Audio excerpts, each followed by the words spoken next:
Assalamualaikum warahmatullahi wabarakatuh. Perkenalkan, nama saya Adrian Ramadan Siregar dengan NIM akhir 038.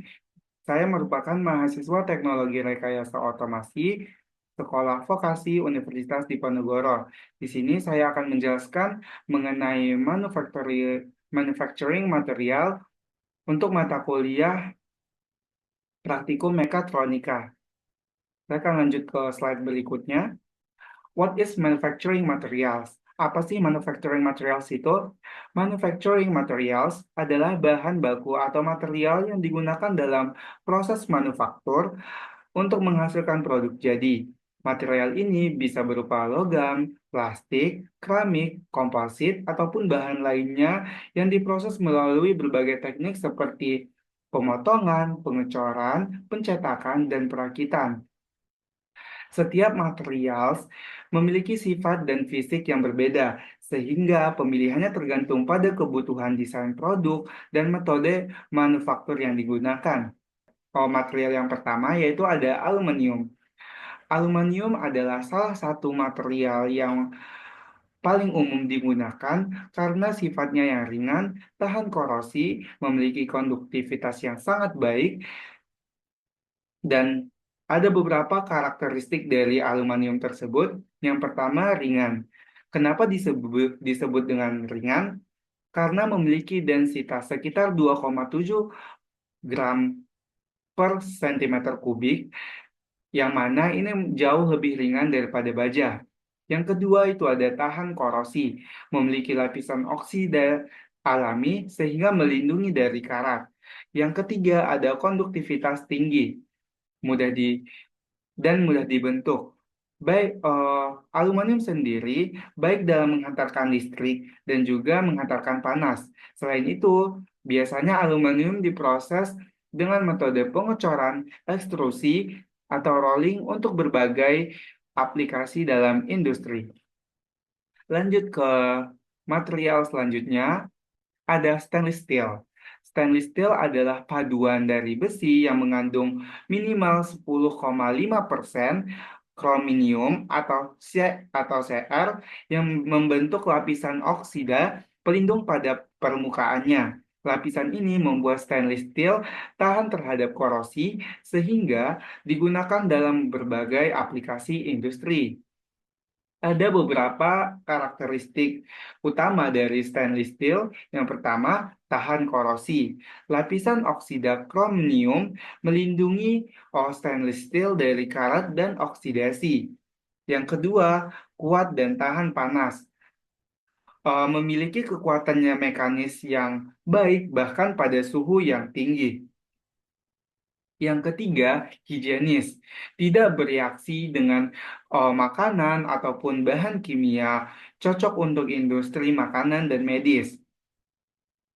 Dapat kita lihat ada banyak sekali bahan-bahan stainless steel dalam contohnya dalam rumah tangga seperti yang kita lihat di layar ada mangkok. Selain itu juga digunakan dalam industri otomotif seperti penggunaan pada valve motor, yang mana stainless steel sendiri cukup sering digunakan karena salah satu karakteristiknya yang tahan korosi. Stainless steel merupakan material unggulan dalam manufaktur karena ketahanan korosi, kekuatan mekanis, dan juga keawetannya. Dengan berbagai jenis aplikasinya, stainless steel menjadi pilihan utama industri konstruksi, otomotif, medis, dan peralatan rumah tangga. Lanjut ke material yang selanjutnya, ada carbonized steel. Apa sih carbonized steel? Material ini merupakan eh, baja karbon yang mengandung karbon sebagai unsur utama paduannya. Semakin tinggi karbonnya, semakin keras dan kuat baja tersebut. Tetapi juga menjadi lebih rapuh dan sulit untuk dibentuk. Ada beberapa karakteristik dari carbonate steel ini. Yang pertama, kekuatan tinggi. Semakin tinggi kandungan karbon yang ada pada carbonate steel, maka semakin keras dan kuat baja tersebut. Yang kedua, kurang tahan korosi.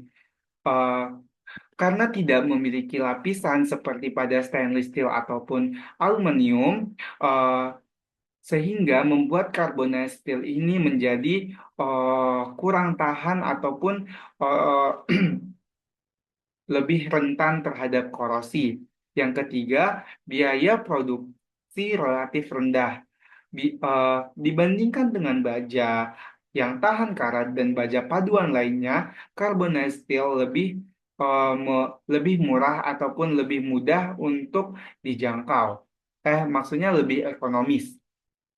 Carbonate steel ini adalah material yang kuat, murah, dan serbaguna dalam manufaktur, namun ketahanannya terhadap korosi yang rendah sehingga membutuhkan perlakuan tambahan seperti pelapisan ataupun perlakuan panas untuk meningkatkan daya tahannya. Lanjut ke material yang selanjutnya, ada galvanized steel. Galvanized steel atau baja galvanis adalah baja yang dilapisi dengan seng atau zinc Zn untuk meningkatkan ketahanannya terhadap korosi. Proses galvanized ini melindungi baja dari korosi atau karat dan oksidasi, menjadikannya lebih tahan lama dalam berbagai kondisi lingkungan, terutama di area yang lembab ataupun terkena air dan udara terbuka. Untuk karakteristik dari galvanized steel itu, yang pertama, tahan korosi. Lapisan lapisan seng yang melindungi baja dari oksidasi tersebut. Yang kedua, ada daya tahan lama. Cocok untuk penggunaan jangka panjang di lingkungan yang ekstrim. Yang ketiga, ada ekonomis. Dibandingkan dengan baja tahan karat ataupun stainless steel, dan baja galvanis lebih murah, tetapi juga tetap kuat. Contoh dalam penggunaan alat-alat yang menggunakan galvanized steel ini yaitu seng, yang mana seng merupakan eh, yang mana galvanized steel ini sering juga digunakan dalam konstruksi seperti seng yang saya tampilkan dalam PVT ini. Terus selain itu juga sering digunakan dalam otomotif seperti komponen pada mobil, peralatan rumah tangga juga ada, dan masih banyak lagi. Lanjut ke material yang selanjutnya, ada HDPI, yang mana artinya High Density Polyethylene. HDPI itu merupakan jenis plastik dari kelompok polietilena yang memiliki densititas tinggi. Material ini terkenal karena kekuatan dan fleksibilitas dan ketahanan kimianya, sehingga banyak digunakan dalam berbagai aplikasi industri sehari-hari. Ada beberapa karakteristik yang dimiliki dari HDPI ini. Yang pertama, ringan dan kuat. Meskipun ringan, HDPI ini memiliki ketahanan mekanik yang cukup tinggi. Yang kedua, ada tahan korosi dan zat kimia. Tidak bereaksi dengan banyak zat kimia, termasuk asam dan basa. Tentu saja, HDPI ini tahan korosi karena HDPI adalah jenis plastik yang mana sangat sangat susah untuk korosi. Yang ketiga, tahan air dan kelembapan. Tidak menyerap air sehingga cocok untuk pipa dan juga wadah cairan. Yang keempat, fleksibel dan tahan benturan. Tidak mudah pecah atau retak, mengalami tekanan. Berikut ada beberapa contoh dari biasanya untuk pipa industri. Dan HDPI ini memiliki beberapa kelebihan seperti tidak mudah rusak dalam berbagai kondisi cuaca dan juga tidak beracun, aman untuk kemasan makanan dan minuman. Yang ketiga, harganya terjangkau, lebih murah dibandingkan plastik teknik lainnya. Lanjut, ada bahan yang disebut dengan akrilik atau PMMA, polymethyl methacrylate. Apa sih akrilik ini? Akrilik adalah jenis plastik yang sering digunakan sebagai alternatif kaca, memiliki kejernihan tinggi, ringan, tahan dari benturan. Ada beberapa karakteristik dari akrilik. Yang pertama, transparan dan jernih. Memiliki tingkat kejernihan optik mencapai 92%, lebih tinggi dibandingkan dengan kaca. Tidak mudah menguning dan buram seiring waktu, terutama yang memiliki pelindung UV. Terus ringan dan kuat, 50% lebih ringan daripada kaca sehingga lebih mudah untuk diangkut dan dipasang.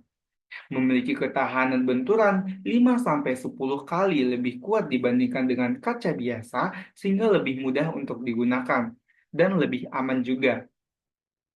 3. Tahan cuaca dan UV.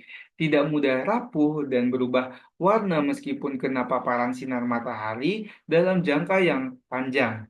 Digunakan dalam kanopi jendela, skylight, karena daya tahannya yang tinggi terhadap lingkungan luar. Mudah dibentuk dan diproses, dapat dipotong, dibor, dicetak, atau dibentuk menggunakan panas tanpa kehilangan kejernihannya. Eh, dan yang terakhir itu ada isolator listrik yang baik, tidak menghantarkan tidak menghantarkan listrik sehingga digunakan dalam berbagai peralatan elektronik seperti casing, seperti pelindung casing. Ini ada beberapa dari contoh penggunaan dari akrilik yang saya gambarkan. Biasanya untuk kebutuhan industri ataupun rumah tangga dan masih banyak lagi manfaat dari akrilik ini. Baik, mungkin sekian dari saya tentang manufacturing material. Terima kasih. Mohon maaf atas segala kesalahan yang saya perbuat ataupun salah perkataan. Assalamualaikum warahmatullahi wabarakatuh.